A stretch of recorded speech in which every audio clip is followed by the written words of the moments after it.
Update, my ex-best friend attempted to take her life. And I don't care, I haven't reached out. She slept with my boyfriend behind my back. We're both 20F, and we've been friends since reception. 4 or 5 years old, UK thing. She was my sister, my rock. We stood by each other through everything. When my parents divorced, she was there to offer a shoulder for me to cry on. When her grandmother died, I was there keeping her afloat throughout high school. I'd been dating my boyfriend, 21M, for about 3 years. We started dating in sixth form, a version of UK college, and he was my first serious relationship. I introduced him to my family. He was many of my firsts.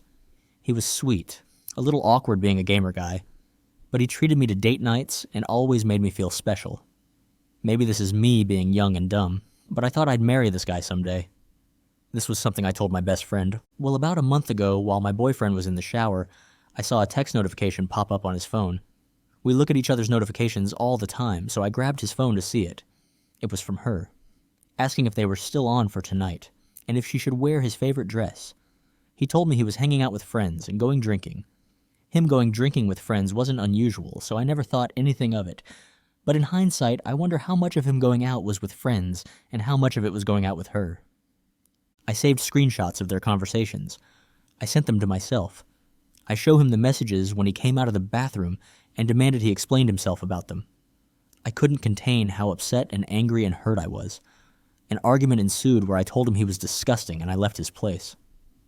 Shortly after arriving home, I started getting bombarded with calls and texts from my best friend. I answered none of her calls. I couldn't stomach hearing her voice, but her texts ranged from, "She never meant to hurt me. My boyfriend hit on her first. It didn't mean anything." Then it got angry, saying I should hear her out. If I was a real friend, I would take her calls. I'm being petty and childish for not listening to her side.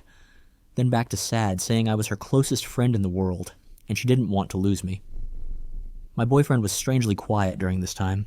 After a few days, I got myself together enough to send them both messages. Maybe it was cowardly, but I didn't have the strength to call them. I told my now ex-boyfriend that we were done, and I won't give cheaters any chances with me.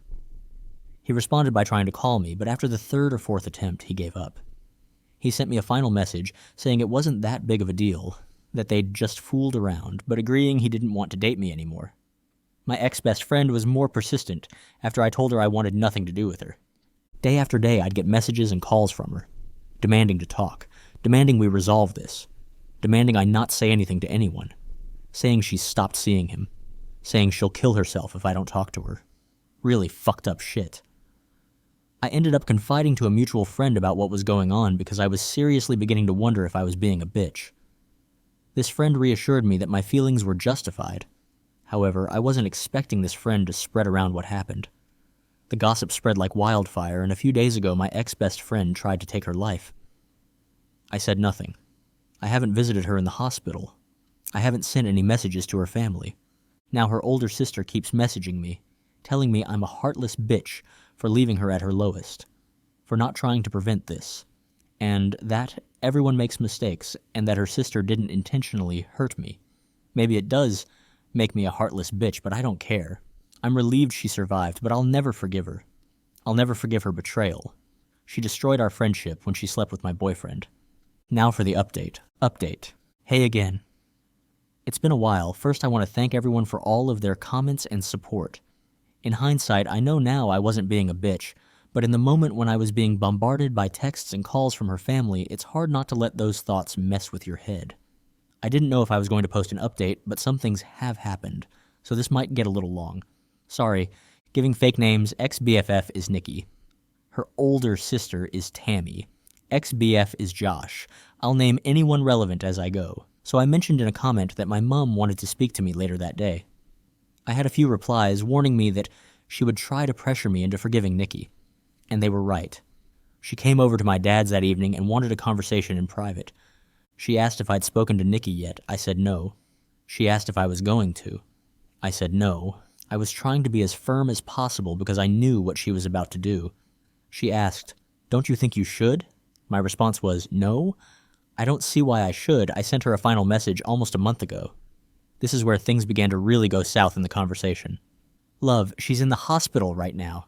She needs all the support she can get. You're meant to be her friend." I didn't even know about her condition until her mother called me. Me, really? I'm meant to be her friend after she slept with Josh behind my back? I didn't say anything about her because I didn't want to talk about her. Mom, are you really going onto a silly grudge? I understand she hurt you, but she's hurting so much more right now, love. Me, she's hurting? Mom, yes, you both are. I raised you to be a kind, forgiving person. Why can't you forgive her? Me, what? Like how Dad should have forgiven you. This wasn't my finest moment. I didn't bring it up before because it wasn't relevant, but the reason why my parents divorced was due to infidelity on Mom's end. And it wasn't only a one-time thing. Not that it matters even if it had been. But my mom always believed Dad should have just forgiven her. I admit this was a low blow for me.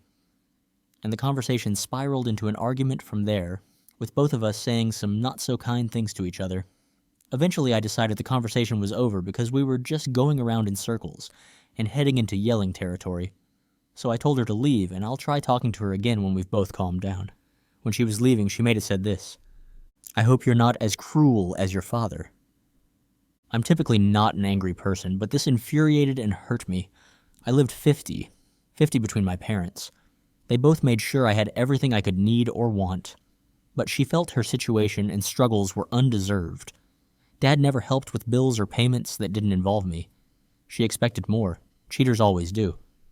I didn't say anything when she left. I just blocked her number and social media accounts and cried. She cared more about the girl who had hurt her daughter than said daughter. She realized pretty quick what had happened and came back the next day, but Dad told her I didn't want to talk to her. True, and she had to leave. It took maybe half an hour before she finally left. The new few days she kept trying to reach me through other people, but I stayed silent. The Friday after my post, I decided I felt calm enough to talk to her and unblocked her. We spoke over the phone, which wasn't as exciting as above.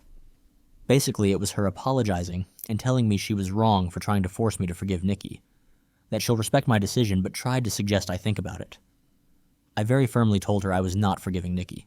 She just said, okay, things didn't really feel the same with us. I couldn't bring myself to be as chatty with her as I was before, and it didn't help that she kept giving me updates about Nikki. The first time she did it, she told me Nikki had been put on a 72-hour psych hold, assessed, and eventually released. I told her I didn't want any updates on Nikki's situation. I won't stop her from checking in, but I didn't want to be involved. She complained and said she thought I'd want to visit her, but I threatened to block her again if she kept pushing, and she shut up. Nothing was mentioned about Nikki for a couple of weeks before Mum again broke my boundary and brought her up, telling me about how Josh had stopped talking to her and how Nikki needed a shoulder to cry on. I again told her I didn't want to know, and this was her last chance not to bring her up or I would cut her from my life. She complained again, but eventually promised it wouldn't happen again. Maybe I should have learned from my mistakes because I know my mother. She doesn't take no for an answer. It was really quiet for a while. My friends and I had all basically carried on from what happened, and even though I know a couple of them still occasionally talk to Nikki, they never bring her up around me or tell her, I hope, how I'm doing. I thought I could finally close this chapter on my life, but nope. Today my mother called me and asked if I wanted to get lunch. I hadn't seen her in a while, so what was the harm? I head to the Weatherspoons we planned to eat at, and who do I find sitting with my mum? Nikki and her sister, Tammy. As soon as Nikki sees me, she gets up and tries to hug me, but I just raise a hand and take a step back, and this girl has the audacity to look upset. Mum immediately knows she's fucked up because she's scrambling with all of the excuses. It hurts to see you two fall apart like this. You were so close. I thought you'd forgive her by now. And my favorite, she made a mistake. She misses you. During this time, Nikki has been quiet, and I can see Tammy's glaring at me. I'm just so fucking angry and upset. I honestly didn't think she'd pull something like this. I wanted to leave and cry, but I looked at Nikki and said, for someone who's made a mistake, she sure hasn't apologized for it yet. She had this guilty look on her face and muttered something about me having her blocked and having no way to, I said. Is that really all you have to say? And she just looked at me confused. I was done. I turned to leave, and her sister started yelling after me, saying that I owed Nikki a second chance with all the trauma I put her through, while Nikki was begging me to just listen to her and talk to her. I told them all to fuck off and never contact me again and left. I managed to get out of there before Tammy started a fight and went home, where I sent my mum a text a while ago telling her she'd better lose my number because she no longer has a spot in my life. Then I blocked her and just cried. My dad's been doing his best to comfort me, but it just hurts so bad that my own mother did this to me. So that's where things are at right now. I'll update if anything else happens, but this whole situation really fucking sucks. Story 2, 27. Boyfriend insinuated that I 27F was a gold digger, and I broke up with him. What do I do next? 27F dating a 27M here. Let's start from the beginning. My boyfriend's family opened up a new franchise in our city. My boyfriend wants to go on opening day and talk to some guys our age there who also own franchises. He's met them before and said that they were really down to earth and funny, so I was completely fine with meeting them. He insisted I come because it's opening day, so I was fine with coming too. We get there, meet the guys, and everything's fine. We're having small talk when we get on the topic of cars, and how I'm looking to buy a new one. The guy, let's call him R, tells me I should buy a Tesla. I tell him that my boyfriend and I have a rough experience in a Tesla. We get on the topic of how we slid the road and wrecked during our 2-year anniversary.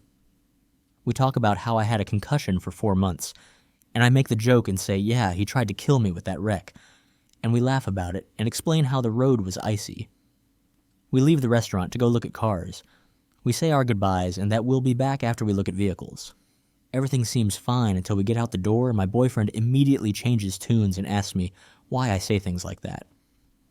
I'm clearly confused, and he said that I made him look bad because I said that he tried to kill me, as a joke, to lighten the mood about our traumatic event. He then goes on to say that now they're going to think he's weird and not want to work with him because they actually think that he tried to kill his girlfriend via car wreck. I told him that I think his anxiety is getting the best of him, and that most people would not think that, especially them because they laughed at it. He starts yelling at me at one point as we head towards the car dealership, so I just ask him to take me home because it's raining. He then heads toward my house, and as we're heading home, he's continuing to go off on me. Then, at a red light, he looks at me and asks if I do it on purpose. I ask what he's talking about, and he says, "Do you know how it's going to look now if I go back there without you, after you told them that I tried to kill you?" Insinuating that they're going to think that he actually killed me. He then goes on to say that this is why he doesn't take me places, because I say stupid shit like this. I was so in shock by all of this that I just primarily stayed silent until we got home. He came inside my house and got his things and then proceeded to pick another fight with me. He came to the living room and asked me why I had told my friends that we didn't live together at a previous dinner a few days ago. I told him because he doesn't. He lives at his home for 1-2 days out of the week. He then goes off to say that he pays $500 a month for a place that he isn't even on the lease for. For reference, my bills total around $1,800 a month. I just ask that if he stays here, then he at least pitch in a little. And I tell him that I don't feel comfortable putting him on the lease because I have a lot of trust issues from shady stuff that he's done in the past. This is where he tells me that coincidentally, MG trust issues weren't too bad when I was considering moving into his parents' spare house rent-free. I told him that his parents and family would practically harass me to give up my lease to move in with him to save money.